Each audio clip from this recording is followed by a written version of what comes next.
시청자 여러분 안녕하십니까? 윤석열 대통령 탄핵 심판이 11차 변론을 끝으로 마무리 수순에 접어들었습니다. 3월 중순에는 최종 선고가 이루어질 것이라는 예상이 나옵니다. 또 지난 26일에는 더불어민주당 이재명 대표의 공직선거법 위반 사건 2심 결심 공판이 열렸습니다.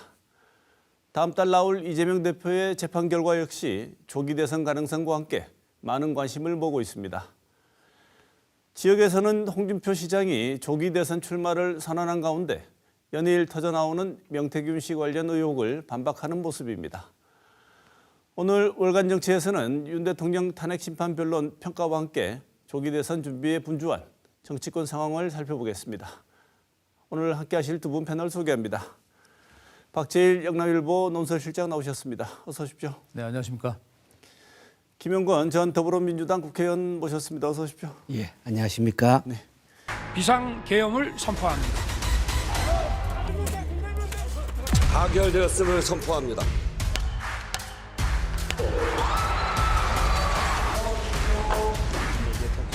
호수 위에 떠있는 달그림자.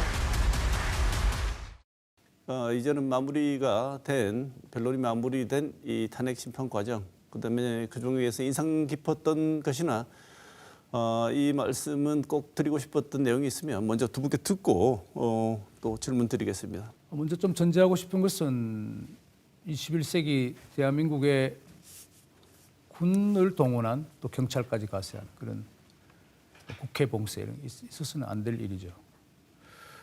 그리고 나서 그 뒤에 탄핵 이후에 여러 상황을 또 보면서 요즘 뭐 우파 쪽에서 이야기하는 계몽령 있지 않습니까? 탄핵은 계몽령이다. 이런.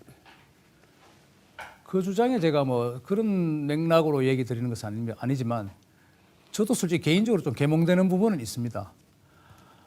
원체 많은 사건이 일어나고 그 각각의 단계별로 고민을 하다 보니 저게 과연 어느 쪽이 진실인가, 어느 쪽이 우리 대한민국의 미래에 부합하는 정치적 주장이고 결정인가 하는 그런 고민을 하다 보니 살짝 내 스스로도 그 전에 몰랐던 부분을 조금 계몽되는 부분들이 있다. 다 말씀드릴 수는 없겠지만 그럼 예를 들면 뭐 윤석열 대통령의 계엄 발동을 찬동할 수는 없지만 그럼 과연 우리 사회에 반국가 세력이 있는가? 뭐 종북 세력이 있는가? 부정선거를 얼핏 얘기한 것 같지만 그러면 우리가 선거 관리를 제대로 얼마나 해왔는가 하는 그런 질문에 대해서는 뭐 국가에 무슨 대단한 애국심을 가진 사람이 아니더라도 한 번쯤은 생각하고 질문에 답을 하는 그런 그 계기는 됐다 이렇게 생각하고 싶습니다. 네. 이번에 탄핵 심리 과정을 쭉 지켜보면서 저는 헌법 재판관들이 제 눈에 참 많이 들어왔습니다. 심리를 진행하는 재판관들이 제 입장에서는 국민 앞에 서는 공직자의 자세와 태도, 마음가짐이 어떠해야 하는가라는 것이 그 재판관들의 진행 과정과 질의하는 모습 보면 굉장히 때로는 날카롭고 분명하게 질문을 하면서도 굉장히 예의 바르고 겸손하고 그런 모습을 보여줘서 우리 국민들 입장에서는 이 나라에 참 훌륭한 표본들이 많이 있구나 이런 생각을 했고요. 저도 그분들을 보면서 굉장히 감명도 받았고 굉장히 좋았습니다. 네. 예. 마지막 그 11차 변론 할 때 윤석열 대통령 최후 진술이 있었습니다. 직무 복귀하면 개헌과 정치개혁 추진에 나서겠다 이런 얘기를 했던 것 같은데 이 최후 진술을 어떻게 보시는지요? 김영건 의원 어떻게? 바램과 너무나 동떨어진 예상한 대로였다. 이때까지 대통령은 사실 많은 사례에서 진실하지 않았죠. 정말 시중에 입벌구라는 얘기가 있을 정도로 굉장히 많은 말들이 거짓으로 점철되어 있었고 그런데 이번에 최후 진술에서도 본인이 정작 무엇을 잘못했고 국민에게 어떤 사과를 해야 되는지 진실되게 얘기하지 않았습니다. 그리고 그냥 앞 서두에 사과 비슷한 얘기를 했지만 무엇을 잘못했다라는 얘기는 구체적으로 하지 않았거든요. 그것은 결코 사과에 있어서 진실성을 담보하지 못하는 그냥 수사에 불과한 것이었고, 그리고 끊임없이 자신의 정당성, 자신이 했던 얘기에 대한 변명, 그리고 현실 인식에 있어서 일반 국민들과 매우 동떨어진 듯한 내용으로 가득 채웠는데, 저는 그런 점에 있어서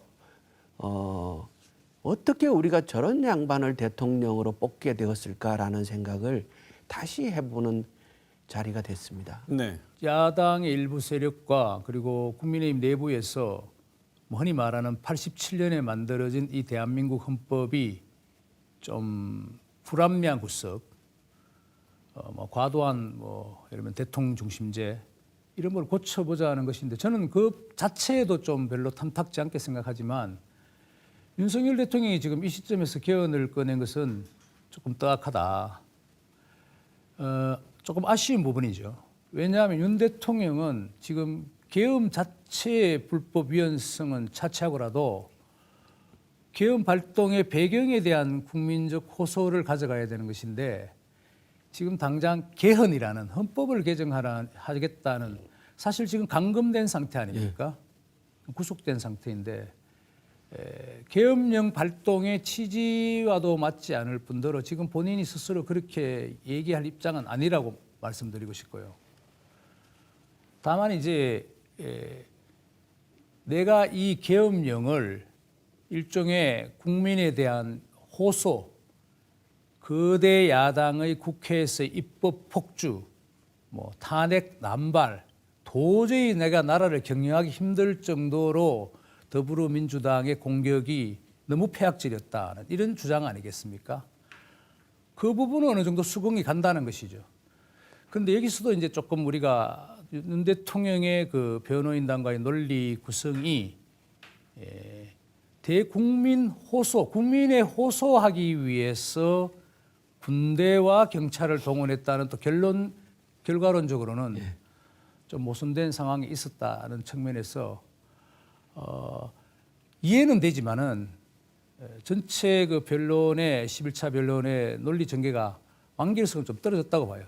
다만 윤석열 대통령 탄핵의 사이드로 지금 삐쳐나온 것들이 우리한테 많은 질문을 던지고, 선뜻 저것이 맞다 아니다 우리가 이렇게 그 결론을 내기 힘든 그런 지점들도 있다는 것을 좀 말씀드리고 싶습니다. 최상목 권한대행이 이 마은혁 헌법재판관 후보자 임명 보류한 것은 헌재 구성권을 침해한 것이라고 헌재가 판단을 했습니다. 이제 최 대행에게는 임명을 해야 하는 의무랄까요? 이런 걸 부과했는데 실제로 어떻게 보십니까? 제가 보기에는 별로 영향이 없을 것 같습니다. 그리고 이 시점에서 영향을 준다는 시도도 별로 바람직해 보이지 않습니다. 헌재가 내가 법률에 너희들이 위반했으니 이렇게 하라고는 이야기하지만 직접적으로 임명을 또 강제하고 이러지는 못하지 않습니까? 그거 얘기는 하지 않았지만 어쨌든 법 취지를 본다면 최상목 지금 대통령 권한대행이 헌재의 결정이 이렇게 난 마당에 다시 그걸 뭉개면서 거역해서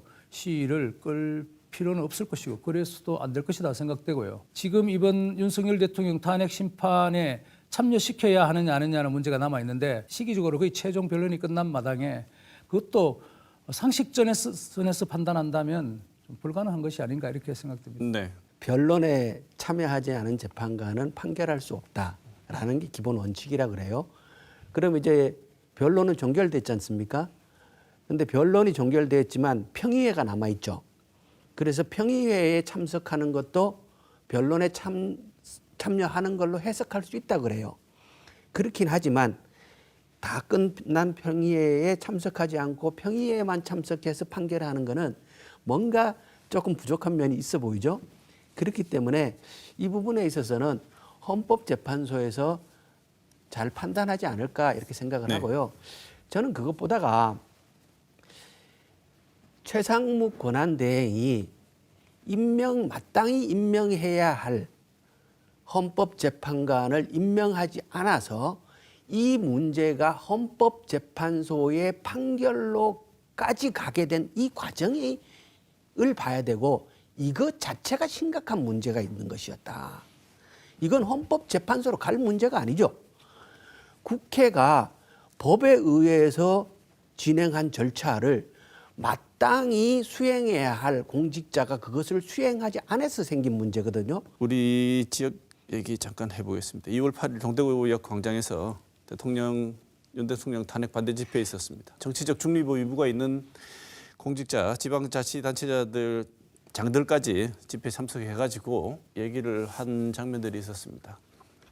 이런 행동들, 행위들의 심각성 혹은 문제점 어떻게 보시는지요? 그 집회에서 나오는 발언이나 이런 것들이 헌법 질서에 대한 부정을 담은 내용들이 막 넘쳐나는 집회잖아요.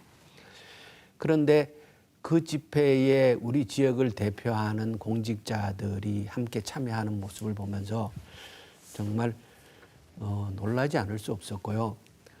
지금 이제 대통령이 탄핵되어 있는데 돌이켜보면 윤석열 후보를 대구 시민의 75%가 투표를 했습니다. 경북 도민의 72%가 윤석열 후보를 찍었어요. 그런데 그 대통령이 지금 탄핵이 되어 있어요. 비상계엄이라는 말도 안 되는 정말 총칼을 행사해가지고 감옥에도 가 있고, 그런데 그 지지한 많은 분들이 그 당시 윤석열 후보를 얼마나 알고 찍었겠어요. 국민의힘이라는 정당이 공천을 하니까, 우리 지역의 공직자들이 나서서 저분을 지지를 하니까 그걸 믿고 우리 유권자들이 찍었는데 그분들이 다 정당했다는 얘기는 아니에요. 그렇게 지지를 했는데 이 상황이 왔는 이 상태에서 마음의 충격이 클 거라고 생각을 해요.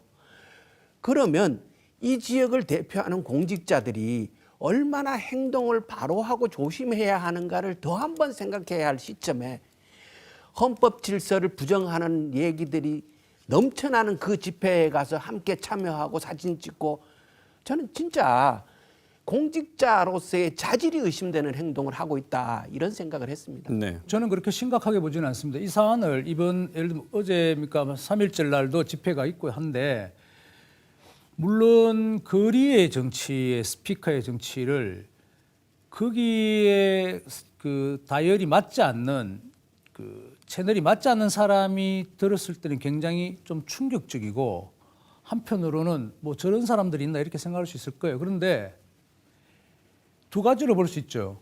첫 번째는 거리의 정치가 흥행한다는 것은 그만큼 제도권 정치가 국민 각 개인이 내 마음속에 품고 있었던 말을 누군가 속 시원하게 대변해 주지 못했다, 아니면 뭐 잘 합의를 해서 정치가 잘 돌아가지 못했기 때문에 나타난 현상일 수 있지 않겠습니까? 그런 측면에서는 뭐 이건 또 교과서적인 이야기일 수도 있습니다만, 뭐 정치인 모두가 좀 반성해야 된다는 것이고, 나머지 또 하나 마지막 말씀드릴 것은 거리의 정치라는 것이 그렇게 또 나쁜 측면만 있는 건 아니에요. 자, 우리가 말로 하는 것이 중요하지, 정말로 우리가 총이나 칼을 들고 화염병을 던지면 나라가 어떻겠습니까? 거기에 어떤 스폰지처럼 과격하든 아니면 좀 중립적인 어떤 주장이든 간에 우리가 광장에서 좀 흡수하는 것이, 그게 민주주의의 어떤 용광로처럼 끓는 민주주의 열기를 좀 너무 과도하게 지나치지 않을 정도로 스폰지처럼 흡수하는 그런 좀 효과도 있다 하는 점을 좀 말씀드리겠습니다. 네. 탄핵이 인용되면 윤 대통령이 파면되고요. 탄핵이 기각되면 직무에 즉시 복귀하게 됩니다. 두 분께서는 선고 결과 어떻게 생각하시는지. 그렇죠. 여러 이제 있겠죠. 이게 유무죄를 따지는 것은 아니라는 것은 우리가 다 알고 있지 않습니까? 이번에 다시 또 새삼 다시 공부하게 된, 개몽되는 부분이 있는데,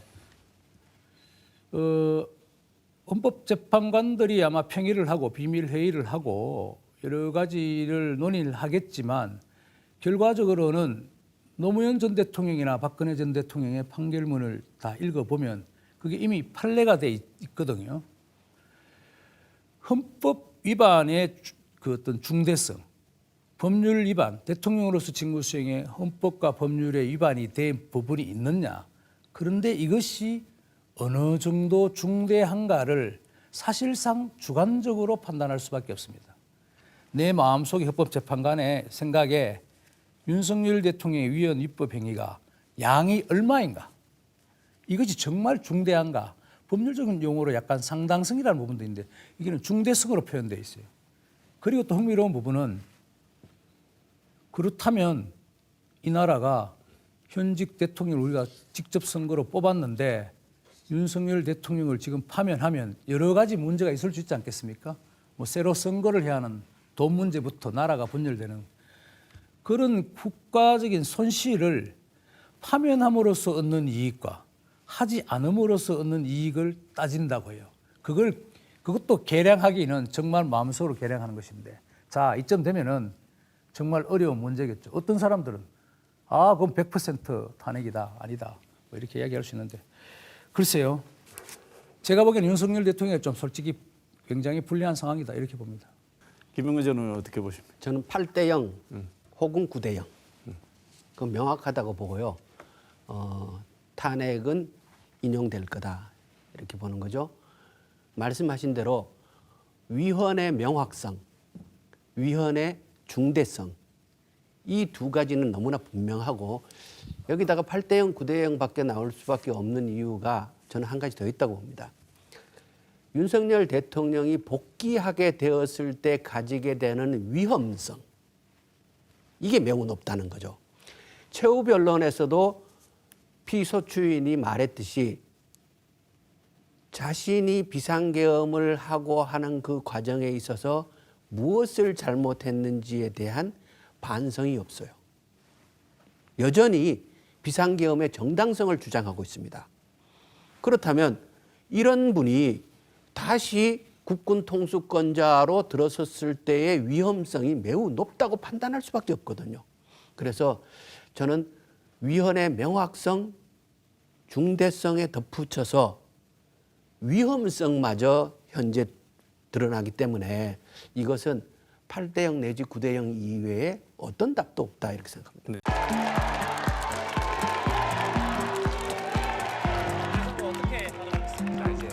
말씀드려도 되겠죠? 서로를 인정하고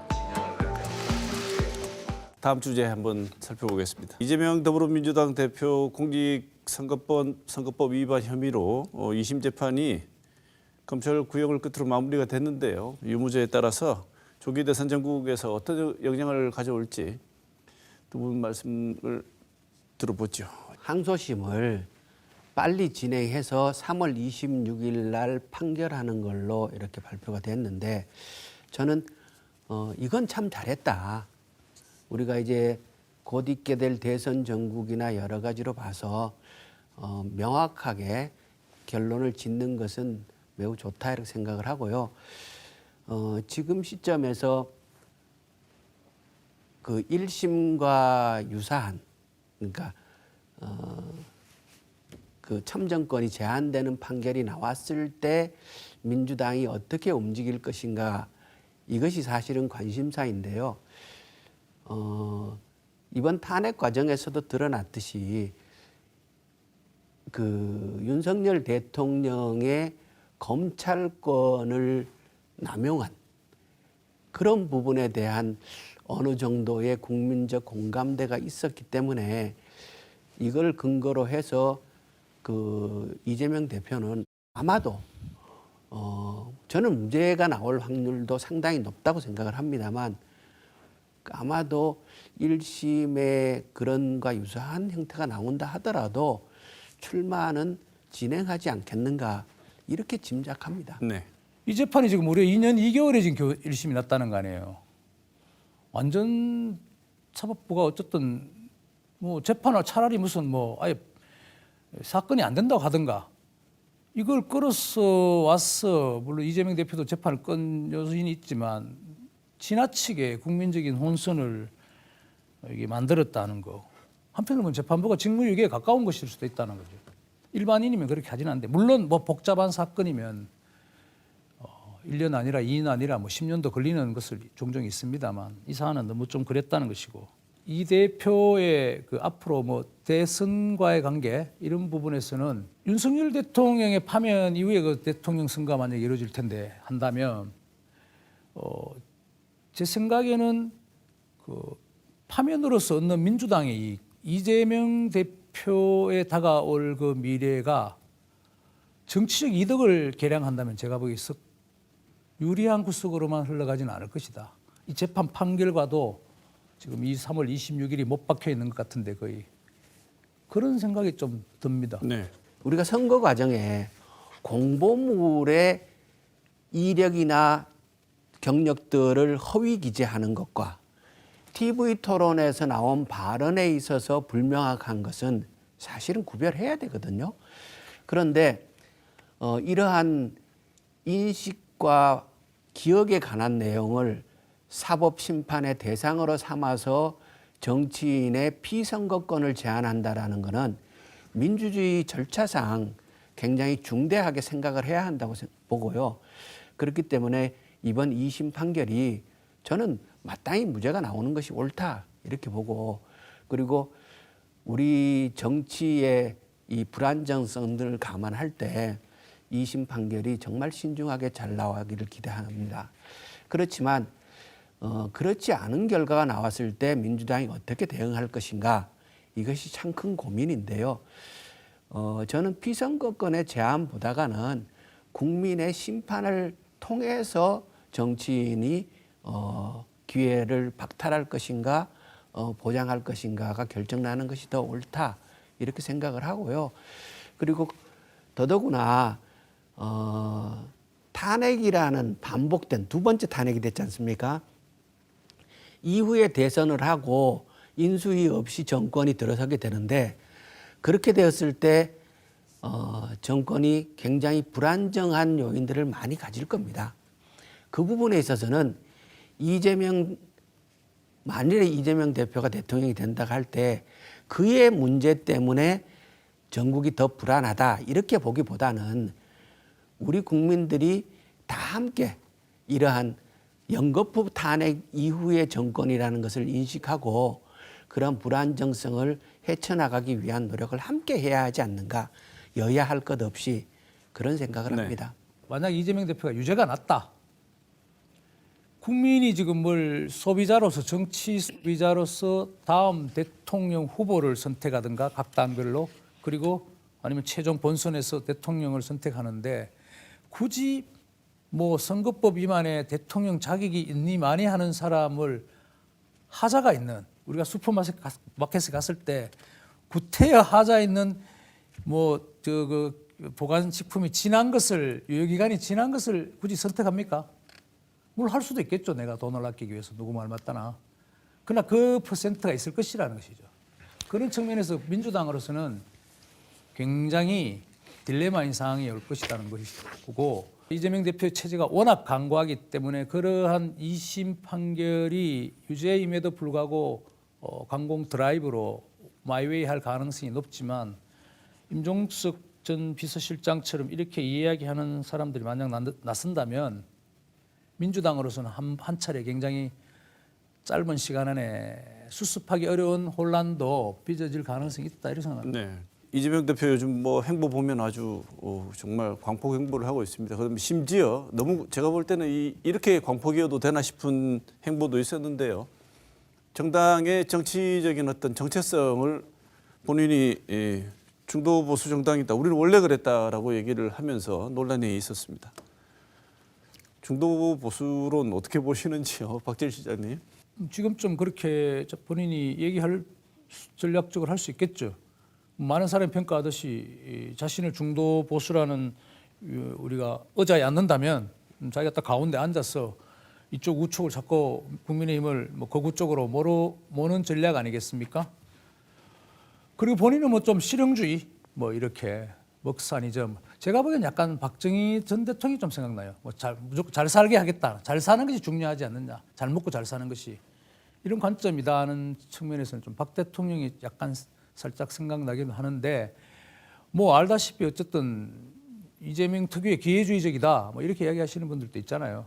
실용주의와 기회주의의 대결인데, 이념적인 정치적인 성향의 틀을 자꾸 이렇게 잘못 이렇게 교정하다 보면은 나중에 와서 좀 번복이나 설명하기 어려운 국민들이 그냥 평상시에는 정책적인 문제에 대해서 막 넘어가요. 속아 넘어가지. 그렇지만 우리가 탄핵 정부에서 보듯이 정치에 몰입하고 특히 대통령 선거가 벌어지면 굉장히 더 몰입하거든요.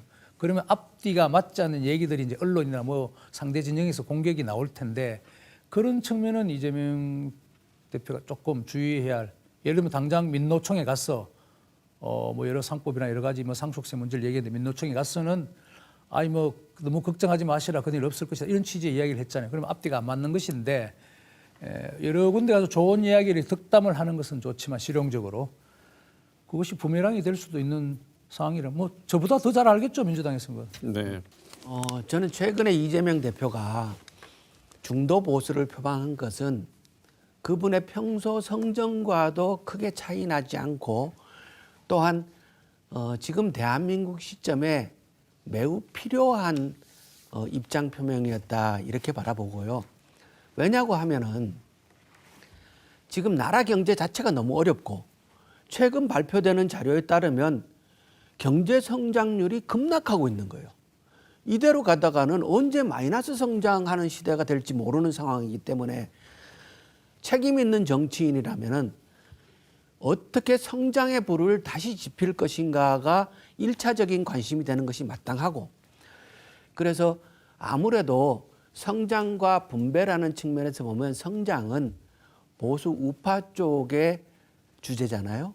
그런데 이재명 대표가 성장을 우리의 주요 과제로 가져오겠다.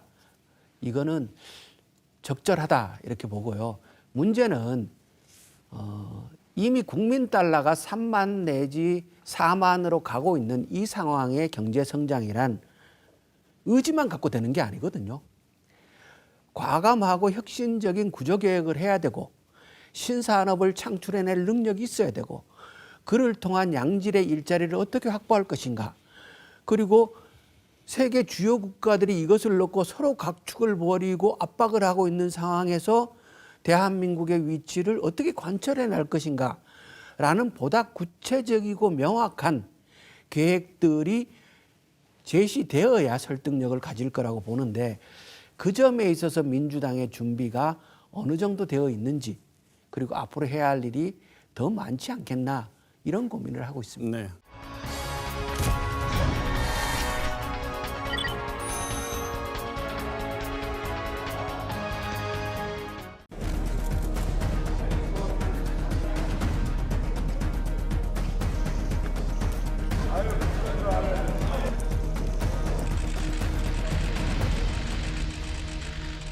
지역에서 홍준표 시장이 출사표를 던지고 본인의 페이스북에 내가 대선에 진입을 실제로 후보로 진입하게 경선 과정에서도 이미 던진다고 하셨던 것 같은데요. 시장 사퇴를 하겠다고 얘기를 했던 것 같은데 대선에 참여하는 과정에서 명태균 게이트가 어떤 영향을 미칠 거라고 보십니까?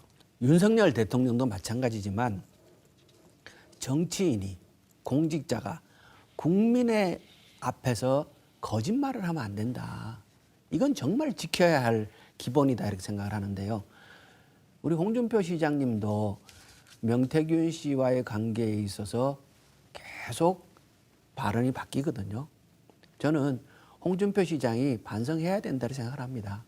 그리고 지금 명태균 게이트가 계속 새로운 사실들이 나오고 있는데 주요 내용은 그거지 않습니까? 윤석열 대통령과 김건희 여사가 공천에 얼마나 개입했는가가 지금 관심사인데 국회에서 명태균 특검법이 통과되었음에도 불구하고 지금 이제 여당에서 극렬하게 이렇게 반대를 하는데 이미 그러한 일이 있었다면 그것은 결코 감춰질 수 없을 것이기 때문에 이 사안이 가질 파급력은 이후에 굉장히 크게 번질 것이다 이렇게 보고 있습니다. 네, 홍 시장도 타격이 입을 가능성이 있다고 예. 보십니까? 박지일 실장님 어떻게 보시는지요? 전 김영건 의원님이 이제 모두에 말씀하신 정치인은 거짓말을 예. 하지 않아야 한다. 그 부분은 이런 스캔들이 있는 사안에서는 정치인들이 정말 조심해야 될 게 그 부분이에요. 그 사안보다는 그 다음 일 처리를 하는 과정에서 거짓말 이런 것이 드러나서 이제 이게 사달이 나는 거잖아요. 그건 맞는 말씀입니다. 그리고 굉장히 정치인들이 여기에 자기 이름이 오르내리는 분들은 그걸 유념해야 될 것 같아요. 다만 저는 또 하나 이거에 말씀드리고 싶은 게 지금 명태균 씨가 만약에 김건희 여사와 윤석열 대통령 부부에 대한 일대 타격을 가했다고 치죠. 그리고 다음 대선 후보자도 나올 사람들도 거의 뭐 주저앉힌다 내가 뭐 이런 건데 아니 그러면은 논리가 좀 안 맞는 이 사람이 뭐 대한민국에 지금 모든 거를 좌지우지한다는 건데 그 자체가 제가 보기엔 조금 믿기 힘들어요. 브로커는 브로커이거든요. 이런 상황에 너무 매몰돼 버리면 우리가 정말 국가적으로 중대한 일들을 놓치기 쉬울 것이다 이런 생각이 듭니다. 이 명태균 특검법 뭐 열심히 진행해서 본회의 처리됐습니다. 그랬더니 거부권 행사가 예정되어 있는 것처럼 다들 전망을 하고 계신데요. 권성동 대표가 이거 그다음에 대변인도 그랬던 것 같은데 우리 국힘당 전부 다 수사하고 국힘당을 폭파시킬 수 있는 그런 악법이다 이렇게 얘기를 합니다. 이게 오히려 듣기에 따라서는 우리 정말 걸린 사람이 많다 이렇게 자백하는 것처럼도 들리는데 이거는 어떻게 보시는지 박재일 실장 먼저 말씀 주시죠. 저도 그 논평을 들으면 살짝 말의 뉘앙스가 이게 논리 모순이라는 게 있잖아요. 우리가 뭐 평화적 개혁 뭐 이런 거 아까 호수 대국민 호소 이렇게 하듯이 우리 국민의힘 전체를 상대로 한 수사다. 이거는 조금 논리 모순에 자칫 빠진 그런 감은 있어요. 뭐 무슨 뜻인지는 제가 알겠습니다. 민주당이 명태균을 너무 우려먹는 것 같아요. 우려먹는 거. 이쯤 되면은 좀 다른 소재로 넘어갈 수도 있지 않을까? 이게 민주당이 지금 역치라는 것이 있는데 어느 한계를 넘었으면 다른 상황이 펼쳐지거든요. 저는 그 점이 좀 민주당 측면에서는 좀 우려되기도 해요. 거기 예를 들면 명태균의 녹취를 틀면서 제가 아주 그런 민주당 싫어하는 사람이 볼 때는 당대표부터 거기 최고위원들이 막 희낙낙거리며 이걸 TV를 보고 이렇게 뭐 틀어놓고 하는데 뭐 그게 뭐 정말 국가적인 대단한 사건의 정언이 나온 것도 아니고 그냥 명태균이 떠들고 뭐 이렇게 뭐 왔다 갔다 하는 그런 이야기들인데 그걸 공당의 최고위원 회의에서 자주 그것이 빚어진다는 것은 물론 정치적 이득을 얻을 수는 있겠지만 지금쯤은 좀 자제를 해야 될 저는 시점이 아닌가 이렇게 생각합니다. 국민의 관심을 받으면 일이 커질 것이고 국민의 관심이 멀어지면은 사그러들겠죠. 검찰의 수사나 이런 것이 원만하게 진행될 수 있는 조건을 빠르게 만들어 놓고 털고 나가는 게 더 현명할 수도 있죠. 계속 국회에서 의결되는 사항을 국회의 권능과 역할을 존중해야 된다고 말씀드렸지 않습니까? 그럼 당연히 그 행정부도 수용하고 그리고 각자가 해야 할 일을 또 하고 수사는 검찰에게 맡기고 이런 절차를 밟아가면 이거는 자기 자리를 찾아가겠죠. 네. 마지막 질문 드리겠습니다. 홍준표 시장이 최근에 정장수 경제부 시장 통해 가지고 시정을 홍보하는 공간에서 명태균 씨 관련된 반박 브리핑을 계속 열고 있다. 이것은 적절하지 않지 않느냐는 비판적인 시각이 있는데 이 비판에 대해서 두 분의 의견을 짧게 듣고 오늘 얼간 정치는 마무리하겠습니다. 그러니까 이번 탄핵 이 국면도 대통령이 대통령의 권한과 국회의 권한, 선관위의 권한 이것을 구별하지 못하고 침해했기 때문에 발생한 문제지 않습니까? 마찬가지로 홍준표 시장도 시장으로서 본인의 역할 그리고 대선 주자로서의 본인의 위치 이것을 구별을 해야 되는데 이걸 구별 못하고 마구 섞이면 당연히 그것은 지적이 있을 수밖에 없고 그리고 시정의 혼란을 가져오는 거죠. 그렇기 때문에 저는 홍준표 시장께서 뭐 개인의 결단으로 대선에 출마하는 것은 얼마든지 가능하고 보장되는 문제이지만 그것이 시장의 직위를 이용하는 형태로 발전해서는 절대로 안 된다. 조심하시라 이렇게 말씀드립니다. 네. 글쎄요, 뭐 정장수 부시장이 홍준표의 측근 오른팔 이렇게 할 수 있죠. 그 브리핑이라는 게 뭐 모르겠습니다. 기자들이 질문이 나와서 했는지 뭐 작정을 하고 일부러 내려서 했는지 그건 제가 파악을 안 해봤기 때문에. 다만 뭐 홍준표 시장이 대구시장으로서 지금 대선에 거의 뛰어들 모양인데 굴럭 행운을 빕니다. 네. 오늘 좋은 말씀 주신 두 분, 박재일 영남일보도실장, 김영건 더불어민주당 전 의원 두 분 고생하셨습니다. 오늘 여기서 마치겠습니다. 고맙습니다.